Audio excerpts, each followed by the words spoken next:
monde, nous sommes samedi après-midi et j'ouvre une nouvelle semaine de vlog vacances. Je sais quand je le commence, je ne sais pas quand je le finis. Je ne sais pas si je fais un gros vlog pour les 2 semaines de vacances ou si je fais 2 vlogs, une par semaine. Ça va être peut-être compliqué parce que j'aurai pas trop le temps. Je voulais vous dire que j'ai commencé Mémoire d'un expert psychiatre de Angelina Delcroix et j'ai lu déjà 94 pages. C'est assez intéressant. On est avec Adam Jacques Coury, qui est donc expert psychiatre à la porte de la retraite, on va dire, voilà, qui arrive en fin de carrière et qui confie ses mémoires à Jessie Moore, qui est autrice même de thriller. Je ne veux pas en lire plus parce que j'ai lu des choses que je n'avais pas encore lues, donc on va voir ça, mais il y a un lien fort avec son passé, notamment avec des histoires qu'il a pu avoir, des patients qui l'ont marqué en fait dans sa vie d'expert psychiatre, et notamment 2 pour l'instant. Donc il y en a un qui s'appelle Pierre, là on est dans le passé, et puis dans le présent avec monsieur Grégory Prézo. Attendez, je vais trouver. Grégory.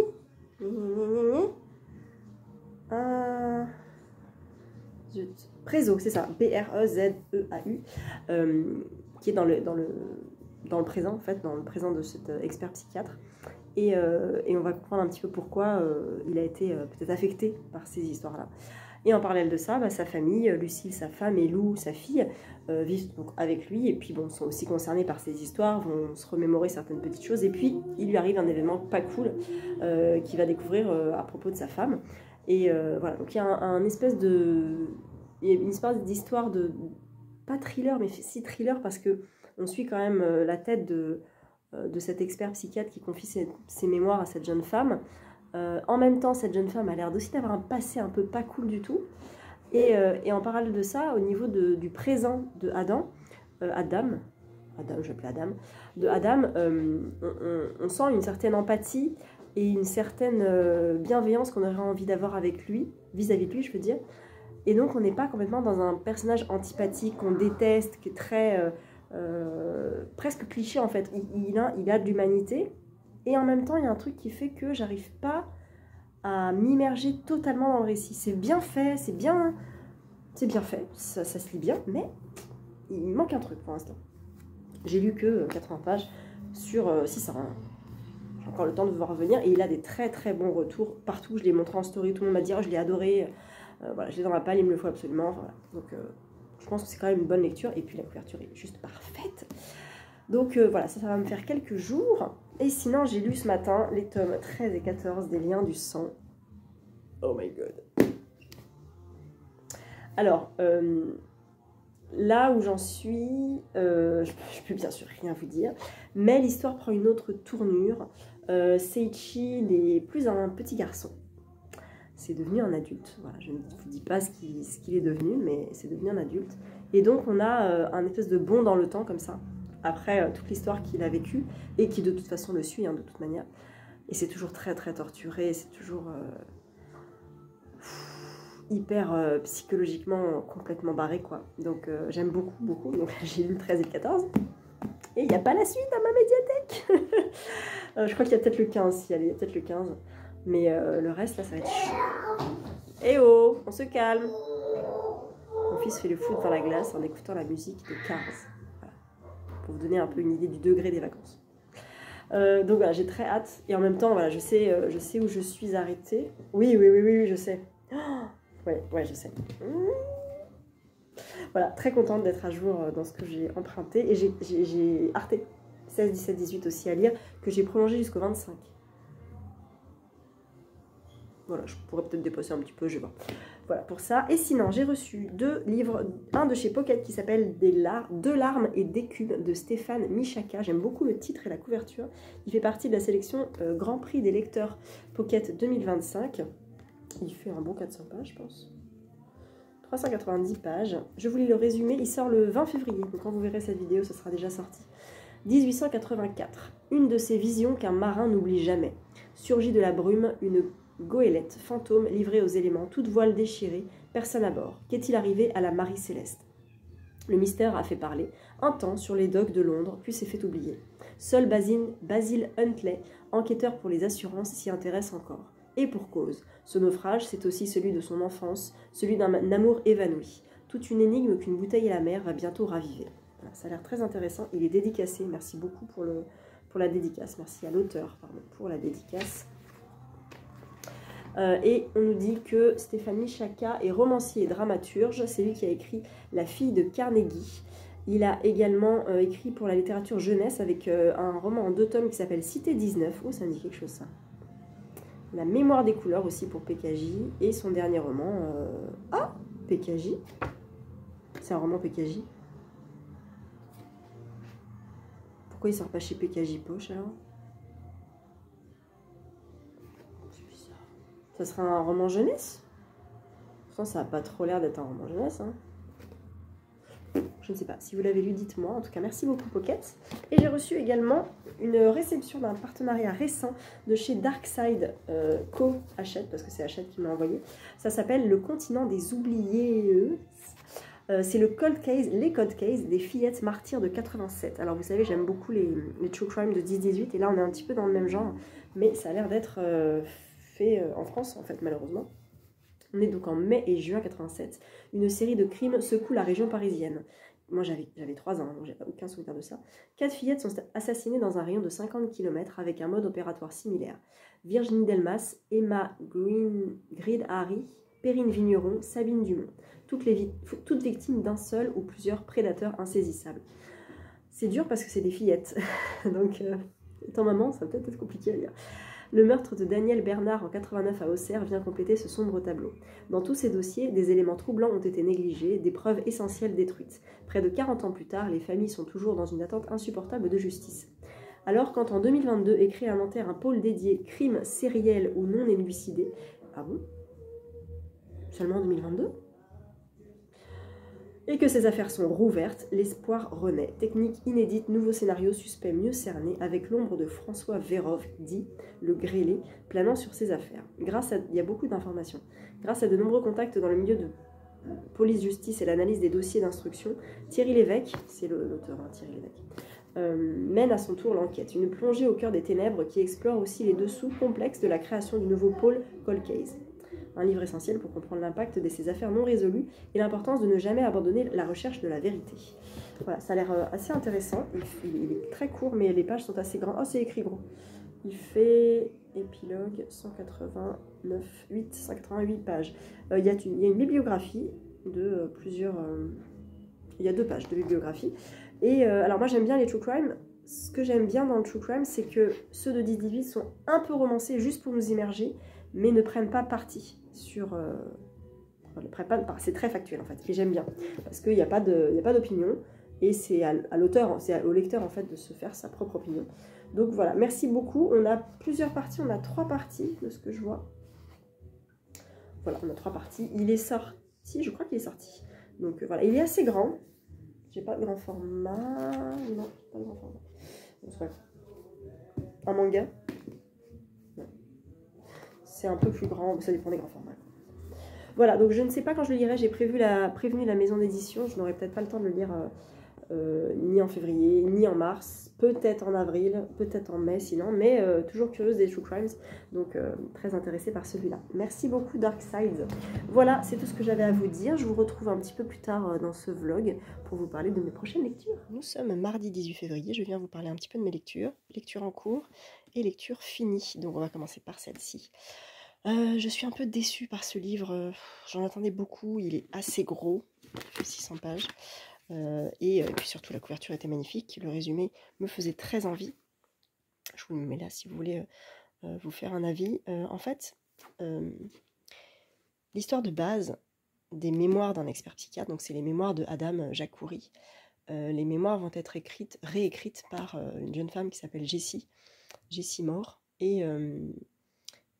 et en fait, cette partie-là était assez intéressante parce qu'on découvre que dans le passé de cet homme-là, il y a un patient qui a beaucoup compté pour lui, qui s'appelle Pierre.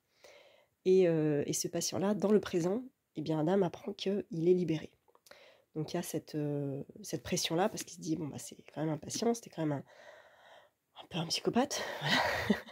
Et donc il est affecté par ça. Il a peur pour sa famille. Et en parallèle de ça, on suit un autre patient qui s'appelle Grégory Prézo, je crois, qui lui est interné parce qu'il a tué sa sœur et qu'il ne s'en rappelle pas. Et donc ces deux patients-là comptent ou ont compté beaucoup pour Adam. En parallèle de ça, on voit qu'il vit avec sa femme, Lucille. Leur fille, Lou, est adulte, elle est avocate. Et on a toute une espèce de bulle comme ça autour de cette famille pour laquelle on a un peu d'empathie quand même, parce qu'il se passe des événements pas très cool dans leur vie. Et en même temps, j'aurais préféré que le personnage d'Adam soit plus froid que ça, parce que finalement, pour moi, il n'était pas très crédible. J'ai trouvé que certains dialogues n'étaient pas vraiment réalistes, certaines situations ne l'étaient pas non plus. J'ai trouvé que c'était long. Il fait ouais, presque 600. Il fait 600 pages, je me demande s'il fait pas 600 pages quand même. Ouais. Donc j'étais déçue, et puis arrivé à plus de la moitié, je me suis mis à le lire et à le finir en diagonale malheureusement. Et puis ouais, il y a des trucs qui m'ont un peu échappé et qui m'ont fait dire que c'était vraiment dommage parce que les idées de base étaient vraiment bonnes. Et puis ça s'enlise, enfin moi j'ai trouvé que ça s'enlisait grave. Donc voilà, je suis assez déçue, mais c'est pas grave. J'ai eu beaucoup de retours des gens qui voulaient le lire ou qui l'avaient déjà lu, ou qui voulaient lire là pour Mars au féminin par exemple, et des gens qui m'ont dit ah mince, du coup je vais pas le lire. Mais non, ce n'est qu'un avis. Et c'est ça qui est assez représentatif, je trouve, de la sphère d'Instagram. Alors je ne sais pas, peut-être que c'est parce que j'ai une communauté importante qui me suit, j'ai beaucoup de retours et c'est super, mais les gens attendent forcément, tiens, celui-là je voudrais le lire, j'attends ton avis. Et moi je suis pareil, sur un bouquin je dis ah tiens, j'attends ton avis parce que je sais que je peux me fier à ton avis.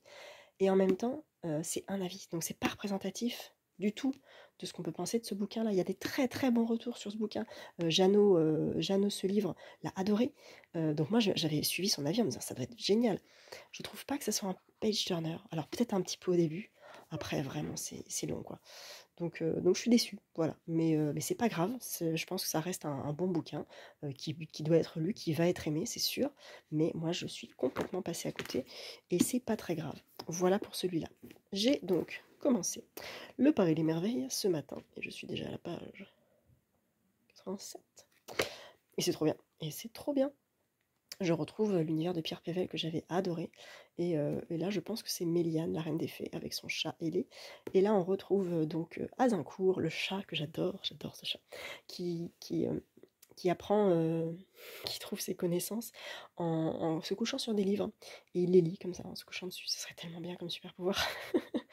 Et donc, on retrouve Azincourt avec son maître Griffon, Louis Hippolyte Griffon, je crois, Hippolyte Griffon, qui là est confronté à une jeune femme qui semble avoir été empoisonnée, et il va faire appel à un mage, un autre magicien, un gnome, tout ça. Donc il y a tout un univers autour des Minimais qui sont des Lilliputiens, puis il y a Griffon avec, on va retrouver Isabelle, j'ai oublié son nom mais c'est Isabelle je crois, et puis voilà, tout l'univers, toute l'ambiance est absolument géniale. Et je voulais vous montrer un passage qui je pense ne va pas trop vous spoiler, je vais essayer de le faire comme ça. Voilà, je vous laisse lire juste ça parce que les descriptions, c'est un bonheur quoi. J'aime beaucoup quand il dit dans ses petits yeux profondément enfoncés brillait l'éclat d'une intelligence tout entière consacrée à nuire. Et je trouve ça très très beau. Donc voilà, j'aime beaucoup le style. C'est un régal, et je me rappelle qu'effectivement à l'audio c'était aussi un régal, qui avait peut-être plusieurs voix et que le narrateur avait pris des intonations particulières, notamment pour Azincourt qui a un petit accent british, et c'était un vrai bonheur. Donc ça il va me faire aujourd'hui, demain, après-demain. Ouais, il fait pas 400 pages, donc je pense qu'après-demain ça sera bon. Demain je pars à Berlin pour une petite surprise pour l'anniversaire de mon chéri. On part 2 jours, et donc comme on a 6 heures de train aller, 6 heures de train retour, celui-ci sera englouti je pense. Et après, soit je commence Les Dames de guerre de Laurent Guillaume, soit je termine une des épreuves non corrigées Nami, que je n'ai pas encore terminée, parce qu'il faut que je donne mon avis pour le 2 mars, puisqu'il sort début mai. Donc c'est pas tout de suite, je vous en reparlerai bien sûr au moment de la sortie. Mais voilà, on va essayer d'avancer comme ça. Et ça prend pas de place dans le sac. C'est un poche. Donc voilà, je vous remets le résumé si vous voulez. J'ai vu dans les avis livre addict, je crois, que certains qui l'avaient lu ont dit que c'était un bonheur de retrouver la plume et qu'on n'était pas perdu dans ce tome 2 si on n'avait pas lu le tome 1. Et effectivement, je ne suis pas perdue parce qu'il y a certains noms qui reviennent par rapport au tome 1, que quand Griffon retrouve Isabelle, ils expliquent que dans le tome 1, il s'était passé ça, très rapidement, et c'est très très bien. Et puis, effectivement, ça peut se lire peut-être indépendamment. Donc, en fait, je pense que je vais m'acheter l'intégrale. Parce qu'il y a un intégral qui est sorti. Moi, j'avais lu celui-là. Donc, je ne les ai pas en papier.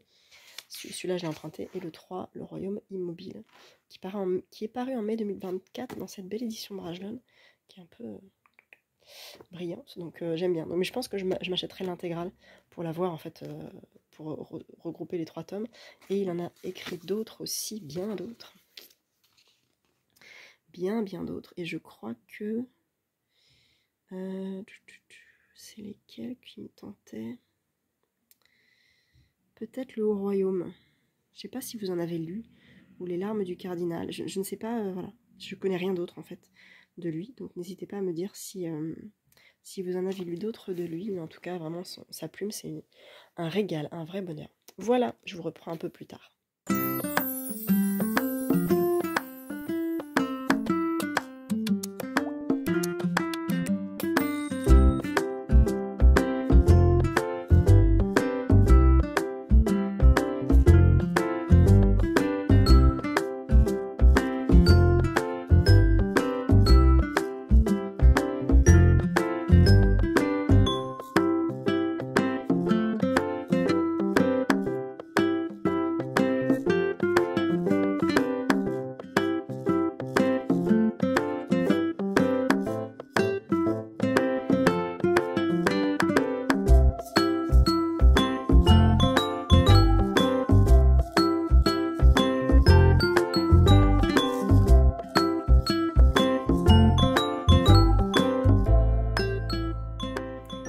Retour, nous sommes dimanche, je sais plus, 23 février, et je viens vous dire que j'ai passé une très bonne première semaine de vacances, parce que nous sommes partis avec mon chéri à Berlin, c'est cool. Je me suis cassé la figure, donc j'ai un hématome là, j'arrive à peu près à plier, mais c'était beaucoup plus compliqué il y a 2 jours. Je n'ai pas d'entorse, je vais quand même faire une radio pour voir s'il y a des fissures, mais normalement ça devrait le faire. Ça va mieux, on en a bien profité, on a vu des trucs hyper intéressants, notamment la topographie des horreurs, des terreurs, de la terreur, qui retrace en fait, qui est un musée gratuit, qui retrace toute l'histoire du Troisième Reich, en fait, depuis la montée du nazisme en 1933 jusqu'à la fin de la Seconde Guerre mondiale. Très très très intéressant. On a acheté le catalogue en fait, d'ailleurs je vais peut-être vous le montrer. Il est gros, voilà. C'est que des documents du musée avec tous ceux qui ont fait la Seconde Guerre mondiale, malheureusement. Il y a énormément de photos, énormément de choses violentes aussi, comme photos, mais essentielles en fait.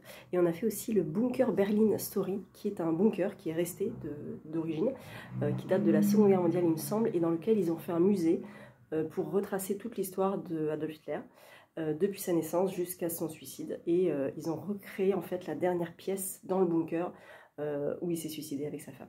Donc c'était hyper intéressant, c'était incroyable, c'était essentiel historiquement et ça m'a donné très envie bien sûr de lire des bouquins sur la Seconde Guerre mondiale. Donc c'était top, vraiment top. Sinon d'un point de vue lecture, eh bien j'ai terminé le Paris des Merveilles, c'était trop bien, c'était un régal. J'ai adoré retrouver Griffon, Isabelle Saint-Gilles aussi, le chat Azincourt. Là, dans une affaire un petit peu... en fait, qui peut être lue indépendamment du premier tome, donc ça c'est cool. Où là, en fait, il va y avoir une victime... comment je peux vous dire ça en fait, on a un petit peu l'origine des 3 cercles. Il y a le cercle Cyan, le cercle Or et le cercle Incarnat. Et on va faire des bonds dans le passé comme ça, en 1720, puis en 1909, et on va expliquer un petit peu quelle est l'origine de ces 3 cercles. Et quand on revient en 1909, il va se passer plein de choses. Avec Griffon notamment, j'ai eu très peur, mais bon voilà. Et du coup, il y a une enquête à propos d'un mage qui s'appelle Giacomo Nero et qui n'est pas très bien vu des cercles. Voilà, je ne vous en dis pas plus parce que vraiment c'est un univers complètement à part, un poil steampunk, un peu historico, art nouveau, tout ça c'est génial et j'adore. J'ai vraiment adoré La Plume de Pierre Pavel, déjà j'aime beaucoup. Et là c'est un vrai bonheur de retrouver le tome 2. Donc c'est trop bien, je n'attendrai pas 5 ans avant de lire le tome 3 parce que je l'avais lu en 2020 en fait, le tome 1. Donc voilà, je vais le rendre à la médiathèque. Sinon j'ai lu 2 épreuves non corrigées de Nami, dont je ne peux pas vous parler malheureusement. Voilà, je vous en reparlerai quand ça sortira, ça sort en mai, donc il y a le temps. Aujourd'hui j'ai lu Serial Killer Land, le tome 1 de Nokuto Koike. C'est chez Komiku, je crois, oui, tout à fait. Et c'est une histoire de serial killer. C'est un petit garçon qui est là, qui s'appelle Soo Erimine, qui a vu en fait sa mère se faire tuer devant lui et qui, lui, a été très grièvement blessé. Sa mère s'est fait tuer par un serial killer et des années plus tard, quand il devient un jeune adulte, il part sur ses traces un petit peu et en fait, il veut écrire sur les serial killers jusqu'au moment où il reçoit une lettre un petit peu particulière qui semble lui être adressée, mais qui prend pour une pub ou un spam au départ, et qui finalement va être beaucoup plus personnel que ça. Alors c'est un tome 1, je le trouve pas très abouti, je trouve qu'il se passe beaucoup de choses en peu de temps. Je suis pas méga fan des dessins. Il y a certains dessins que je trouve un peu faciles, et puis c'est très très violent. Voilà, c'est hyper violent, donc je vous le dis. Je ne sais pas en combien de tomes est cette série. Parce que c'est pas écrit. Voilà. Donc, bon, je l'avais demandé à Komiku, merci beaucoup. J'ai pu découvrir ce premier tome, mais voilà, c'est pas. Je ne suis pas sûre de lire la suite. Voilà. Si vous connaissez, dites-moi si vous l'avez lu. Et j'ai commencé aussi, un peu en avance parce que j'avais plus rien à lire, Sophie Le Bière, obsolète, de chez Pocket. Et je suis déjà à la page 200. Je l'ai commencé hier et c'est l'histoire de Rachel, qui est une jeune femme qui va avoir 50 ans et qui va faire partie du grand recyclage en fait. Parce qu'à partir de 50 ans, les femmes partent ailleurs parce qu'on estime qu'elles sont obsolètes et qu'elles doivent laisser la place aux jeunes. C'est terrifiant. Donc on est en 2224, donc 200 ans après notre ère. Tout a été changé, il y a eu un grand effondrement et là on a la politique du grand recyclage mis en place par le gouvernement. Il y a quelques textes, quelques lois, alors je peut-être vous en trouver un dans le coin. Voilà, prendre soin de vous, vous l'apprécierez chaque fois que vous en aurez l'usage, votre famille, tous vos amis l'apprécieront également, votre BMH et la garantie de vivre le plus fort et le meilleur des émotions tout en étant préservé du pire. Donc il y a des petits encarts comme ça qui nous expliquent un petit peu la politique et le système de vie en fait de ce pays, de cette société-là. C'est assez abouti, je trouve, pour l'instant. C'est très bien écrit, j'aime beaucoup. On suit deux histoires, on va suivre Rachel plutôt dans le passé, Rachel plutôt dans le présent, qui s'apprête à partir, qui a quand même un mari, enfin, qui a un amant. Si, c'est son mari, je crois. C'est son mari, qui a un fils aussi, et qui se prépare à ça, en fait, et qui trouve ça normal. Enfin, sa famille trouve ça normal qu'elle parte parce qu'elle va avoir 50 ans. Sauf qu'elle n'est pas trop d'accord, elle commence à se poser un peu de questions. Donc, il fait quand même 500 pages, je ne sais pas où ça peut aller. Et puis, il y a un événement qui arrive. Un corps, puis deux, puis trois qui sont retrouvés. Voilà. Pour l'instant, je n'en sais pas plus, mais je pense que ça va servir un peu de base peut-être à la suite du récit. En tout cas, j'aime bien, c'est mon premier Sophie Loubière et je trouve que c'est très bien écrit. Il y a des très très belles descriptions, c'est assez poétique. Et puis, je suis assez bien dans cette histoire. Donc voilà, je le lis jusqu'à mardi. Et à partir de mercredi, je prends Les Dames de guerre de Laurent Guillaume pour le prix Polar 10-18 que je lis avec Floriane. Donc voilà, je mettrai ça en pause si jamais je ne l'ai pas fini. Mais de toute façon, je finirai Les Dames de guerre avant mars, parce que c'est un homme, c'est un auteur, et que mars, je n'ai que des autrices. Quitte à ce que je finisse celui-ci en début de mois, lundi ou mardi, et puis le premier ou le 2, pardon. Donc voilà pour ça. Sinon, j'ai reçu des choses dans la boîte aux lettres, bien sûr. Pocket. Je n'ai pas ouvert. Oh. Pardon pour le bruit. Je ne veux pas savoir ce que c'est. Ah!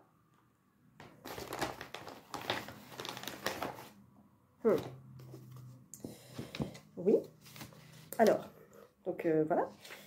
Mais je ne l'avais pas demandé. Et en fait, est-ce que c'est Emmanuel qui me l'envoie pour le faire gagner? Ça m'embêterait parce que j'ai pas envie de... Enfin, bon, de toute façon, je le ferai gagner parce que voilà. Donc, il y aura un petit concours. Hein. Voilà, vous êtes au courant. Il est sorti le 6 février. Ensuite, nous avons... Je ne sais pas. Je ne sais pas ce que c'est...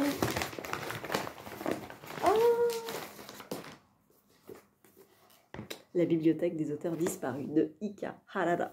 C'est un nouveau roman de Nami que j'ai eu la chance de lire et que j'ai adoré. Il sort le 6 mars et je crois, de ce que j'ai vu chez Louise, qu'il y a mon avis.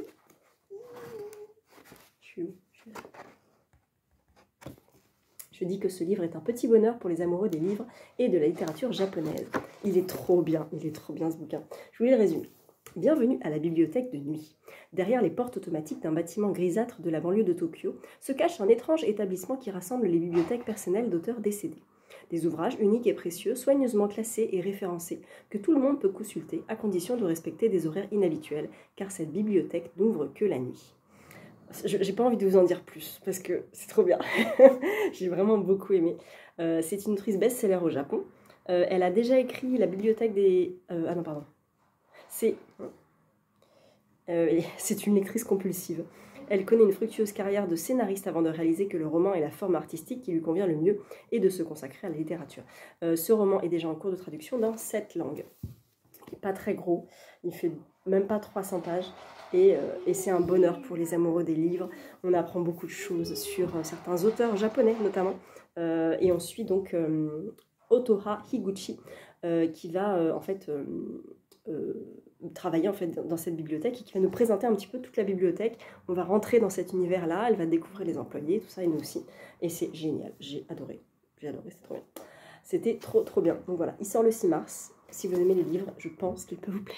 En plus, la couverture est trop belle. Voilà, merci Nami. Et puis bah voilà, c'est cool. La couverture est parfaite. La couverture est parfaite, regardez. Cette maison en forme de livre avec des bouquins, c'est génial. Elle est parfaite cette couverture. Flamidon. Ok. Voilà, fabriqué en France, c'est écrit. Et il est au prix de 20 €. Voilà. Je ne sais pas si elle en a écrit d'autres. Non. Et le titre original, c'est Toshokan no Oyashoku. Oyashoku, je ne sais pas. Toshokan, c'est peut-être la bibliothèque. Toshokan, peut-être. Je ne sais pas. Voilà, en tout cas, nouvelle sortie Nami. Voilà, ça, je ne l'ouvre pas parce que c'est un colis. Surprise. Donc je l'ouvrirai plus tard. Et puis, je vais aller ranger un peu encore les affaires. Et je vous reprends un petit peu plus tard dans la semaine. Bonjour tout le monde, on est mercredi 27 février, je viens vous parler de mes lectures.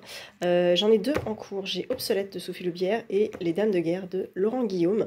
Alors Obsolète, je l'ai commencé il y a quelques jours déjà, j'ai presque fini, hein, il me reste pas grand chose, il me reste une petite centaine de pages, mais je l'ai mis en pause parce que j'avais celui-ci à lire et comme c'est un homme, je voulais le lire avant mars.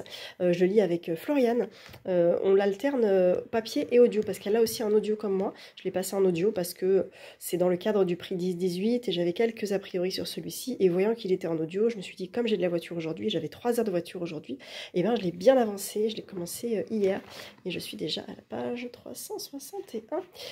Alors, je vous mets le résumé si vous voulez ici. On est donc avec Elisabeth en 1953. Elisabeth est reporter de guerre, elle est journaliste au magazine Life à New York et elle va décider de partir à Saigon sur la trace d'un journaliste qui a été d'après elle assassiné. Officiellement il s'est fait tuer par une bombe, enfin il a marché sur une mine, mais elle n'en est pas convaincue du tout, elle pense vraiment qu'il a été assassiné et elle va donc partir volontairement en Indochine pour enquêter et pour être reporter de guerre là-bas. Donc c'est compliqué pour elle parce qu'on est dans les années 50, parce que c'est une femme et qu'elle n'est pas du tout reconnue légitimement en tant que telle. Elle est dans un monde d'hommes, il y a beaucoup de réflexions assez misogynes. Alors je replace dans le contexte, on est dans les années 50, tout ça, voilà. Mais néanmoins, je me dis que peut-être si ça avait été écrit par une femme, ça aurait été un peu différent. Alors peut-être que c'est assez réaliste, hein. On sent que Laurent Guillaume est très très bien renseigné, alors je ne sais pas exactement si il est dans la fonction capitaine de police. Ah oui, d'accord, ok. Ok. D'accord. Mais en tout cas, on sent que le gars, c'est quand même vachement bien renseigné. C'est très détaillé, peut-être un peu trop détaillé. Il y a des passages où même à l'audio, je m'ennuyais un petit peu, j'avoue. Donc voilà. En tout cas, c'est hyper détaillé, je pense, pour rendre le récit encore plus immersif. Donc c'est un point positif. Elisabeth est une femme très attachante, que j'aime beaucoup. Et heureusement qu'elle est là, parce que s'il y avait eu un mec à la place, ça aurait été compliqué. C'est un peu testostéroné pour moi. Mais voilà, pour l'instant, j'aime bien. Alors c'est un tome 1, je ne sais pas si le tome 2 est sorti, vu que celui-là vient de sortir en poche. Néanmoins, c'est intéressant. Alors je ne sais pas... Du coup, si ça sera une suite, est-ce que ça va encore se passer à Saigon ou alors dans un tout autre pays sur une autre femme reporter de guerre, par exemple, donc pourquoi pas. Mais voilà, c'est bien écrit, Mais encore une fois, c'est parfois un peu long, quoi. Donc il fait quand même 500 pages. Il y a des longueurs. Mais bon, c'est pour le prix des 18, donc je le lis. Et puis pour l'instant, c'est celui que je préfère, hein, sachant que les 3 autres, ça n'a vraiment pas été du tout ma came. Voilà, on va dire c'est le moins pire, avec des guillemets, sans être péjorative. C'est juste que les autres ne correspondaient absolument pas à mon genre de lecture. Donc là, pour l'instant, je passe un bon moment. Je pense que ça sera un bon moment de lecture, que ça sera intéressant. J'ai juste hâte de savoir comment peut se finir cette histoire. Voilà, en tout cas, pour l'instant, c'est plutôt positif. Et il me reste 200 pages. Un peu moins. Un peu moins quand même. Ouais, 150 pages. 150 pages, donc que je dois finir avant vendredi soir, au moment où il sera fini largement. Et je reprendrai donc Obsolète ensuite, où là on est avec Rachel, qui a donc 50 ans et qui s'apprête à partir pour le grand recyclage. Je crois que je vous en ai déjà parlé d'ailleurs, mais je vous remets les résumés si vous voulez. Voilà, à partir de 50 ans, on laisse la place aux jeunes et toutes les femmes partent pour le domaine des hautes plaines, voilà. Sauf que ce domaine est un petit peu particulier, visiblement, on n'en parle pas trop, on dit oui, c'est la belle vie, c'est génial. Mais derrière se cache peut-être quelque chose un peu plus sombre, peut-être, voilà, un peu moins joyeux et un peu moins superficiel, je ne sais pas. Enfin si, moi je sais ce qu'il en est, parce que j'ai quand même vachement avancé, mais il ne me reste pas grand-chose là encore. J'aime bien pour l'instant, c'est assez surprenant, elle pousse le concept assez loin et elle le développe vachement bien. Elle a pensé à tout, rien n'est laissé au hasard et j'aime bien, vraiment j'aime bien. Je suis très contente de découvrir Sophie Loubière, je veux lire L'Enfant au caillou parce que Séverine l'a mentionné X fois dans ses recommandations thriller. Et là, donc on est dans du post-apo, ouais, roman d'anticipation, tout ça, qui peut faire penser un petit peu à La Servante écarlate, mais pas sur le même sujet, dans le sens où ces femmes-là sont effectivement là pour procréer et surtout pour être jeté à la benne, entre guillemets, à 50 ans. Mais tout est ritualisé et tout est dans les mœurs, en fait. Hein. C'est normal d'enterrer sa mère parce qu'elle a 50 ans. Voilà, on va en découvrir une autre, on va avoir une autre maman, tout ça. Donc voilà, elle laisse son mari, ses enfants, s'il y en a eu. Et puis voilà, c'est assez particulier quand même, mais je trouve le concept vraiment très intéressant et hyper bien fait en fait. Donc voilà pour mes 2 lectures du moment. Je vous reprendrai quand je les aurai finis, je pense tous les 2. Je vous ferai un petit débrief et pour la suite, ça sera pour le mois de mars. La première lecture de mars au féminin, je crois que c'est Le Crépuscule de Shigezo de Sawako Aliyoshi. Voilà, je mélange les syllabes. Voilà, ça sera le premier. Pour Mars au féminin, j'ai très très hâte. Vous avez été super nombreux à répondre à mon post, donc merci infiniment. Les concours arriveront tout début mars. Il y en a 3 pour l'instant, peut-être 4, je vais voir. Je sais pas, mais nos pressions. Et puis voilà, ça va être trop cool. Donc je finis celui-là, mais clairement, vu ce qui me reste, je peux même le finir demain, je pense. Et comme ça, je réentame. Enfin, je continue celui-là. Et pour le finir, probablement ce week-end. Voilà.